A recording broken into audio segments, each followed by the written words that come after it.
Okay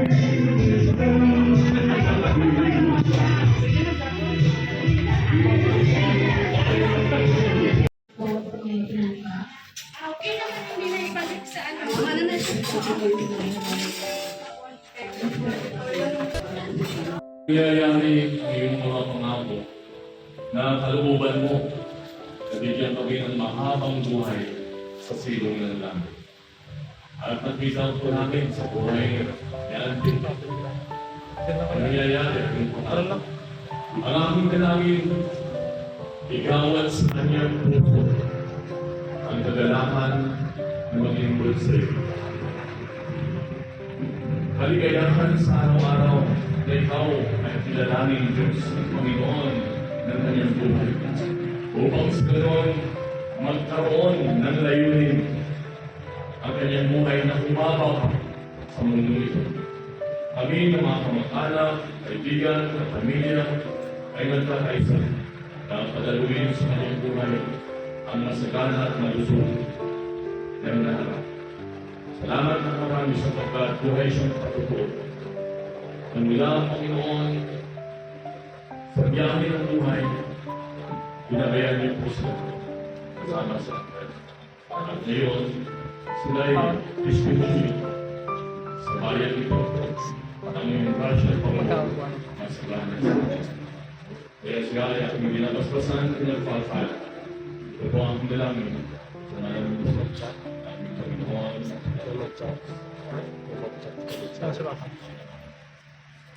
Hindi po nila naabot ang ganitong edad.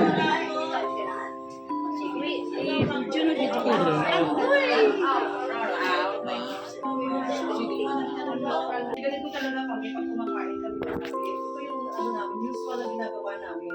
Pagkatapos ng kumain kasi yung pustiso niya gagamitin ko. Ganun sila ka-sweet. Ay, bilang si Andy, hindi naman na yan sa laga, hindi na siya, wala ka pa pustiso, Andy, no? Wala siya sa may pustiso. So, gusto ko lang na i-test yung kanyang i-test yung kanyang tinatawag natin yung memory gap test. Yes. Ante, gusto kong tanungin sa'yo, tingnan mo nakakilala ni Choi. Anong pagkakataon? Ha? Surala. Sabihin na siya sa birthday, sa kasal, sa birthday.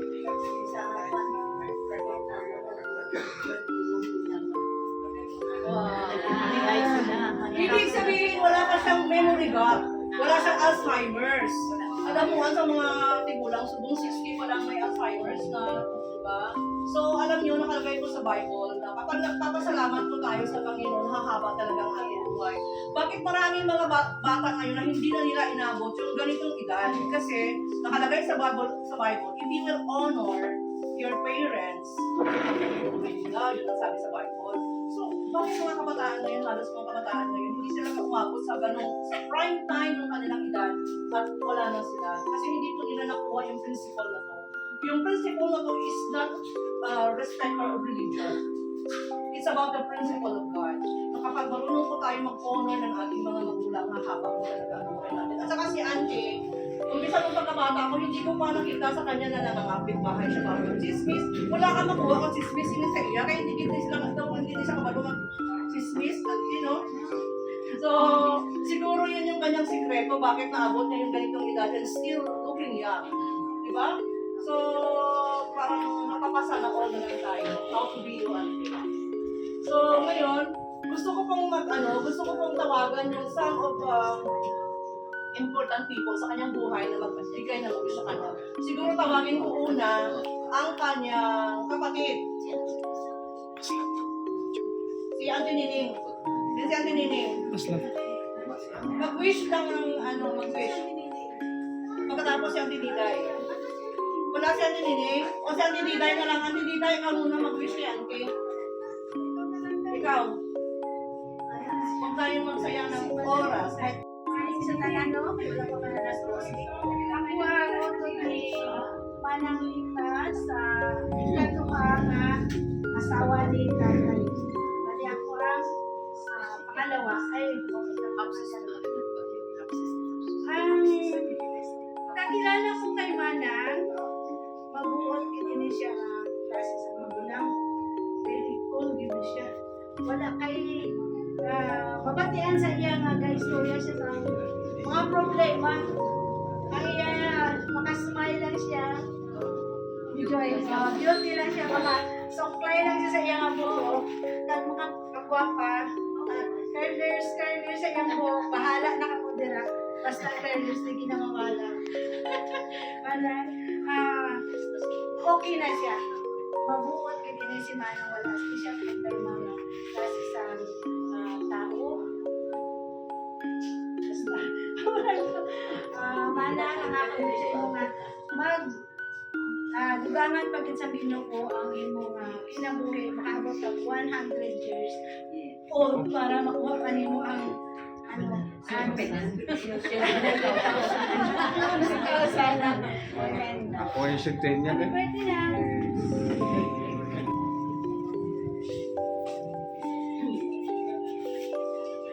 Ako ba ng lita?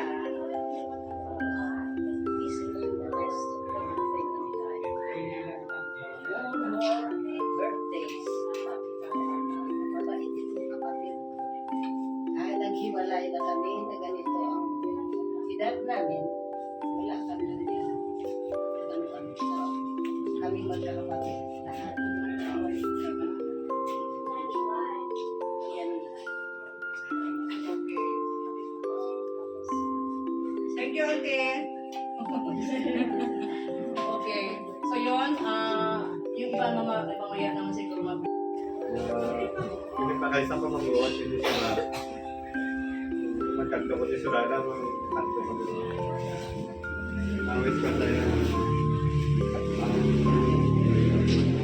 manga, tapos pa yung dressing, malawit pa.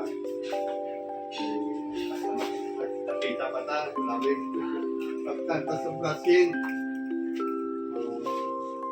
Ano na naalala ko? Naman ba to? Hindi po nila naabot ang ganitong edad.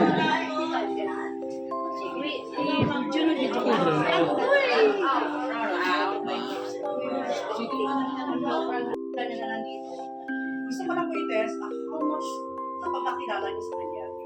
Gusto kong tanungin kung sino sa inyo ang nakakaalam ano ang kanyang favorite color. Ha? Ano ang favorite color niya, Ante? Pink ang bayo niya.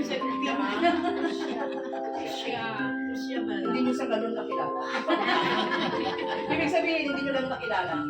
Ang kanyang favorite color, according sa kanyang, ano talaga, is red. Di tama ang kukulit ang red.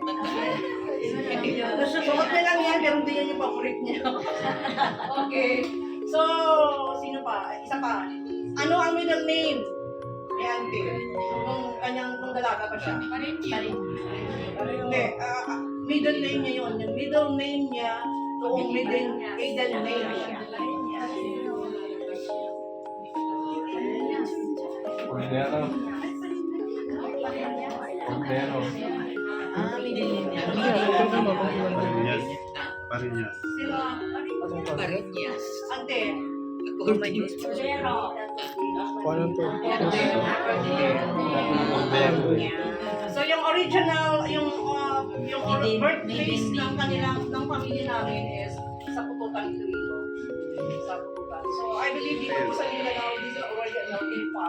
Pampangan, Tagalog, Ilocano, Bicolano.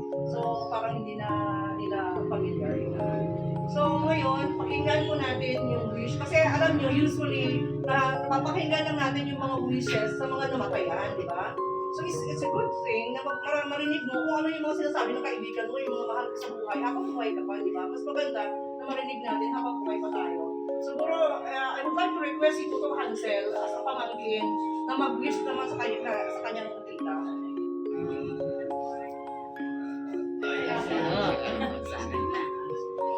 Ma-wish ko kay Angel.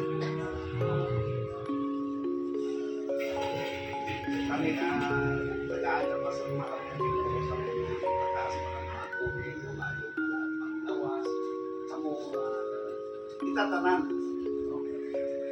Nasa ako, sa Ginoo, sa tanaw niya, kita magpuputo sa ng more blessings na para makakuling ka ma'am sa mga tao mga kinahanglan sa amon ng mga kapamilya. Salamat. Kapas kita salamat kita. Maayo ang nanagan sa tinapuling ko niya sa. Wala po. Thank you. Namun, kay Ma'am, ang good health, siyempre, kailangan pag-itsan long life, kag tamang na blessings para mag-abot siya nga palabuton para nga mas maayuhin nga mas pa po tinahon permi sa ato niyang association kag siyempre sa bunga sa mga kakilala. Ang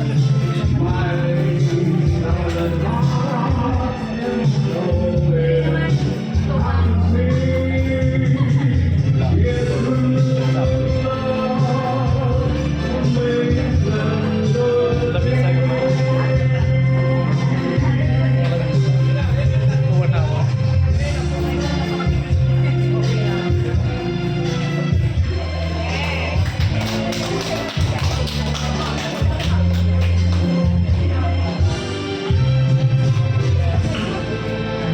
po.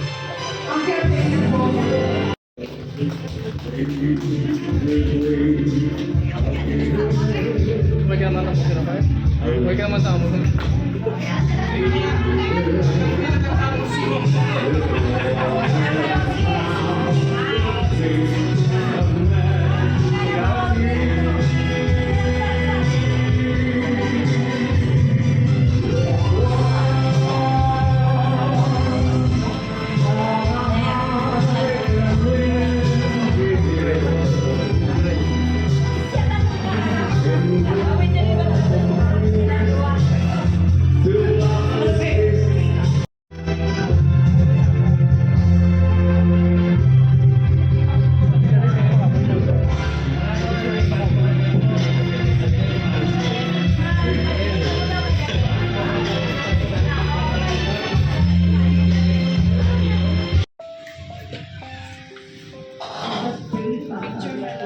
Open the doors of blessing, Father Lord, sa buhay ni Andy. At patuloy na maranasan po niya, Panginoon, ang iyong pagkilos sa kanyang buhay. Ngayon taas ka, ang inahal ka, Father Lord, sa bagay na to.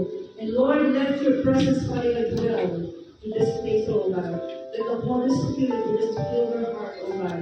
Naramdaman ko nila, Panginoon, ang nigaka. Ang iyong resentment, Father Lord, sa bawat pagkakataon. And today, Father Lord, we celebrate, Father Lord, the life. And Lord, salamat sa buhay na ito, Panginoon. Ang buhay na ito, Father Lord, ay patuloy na maging mabuhay.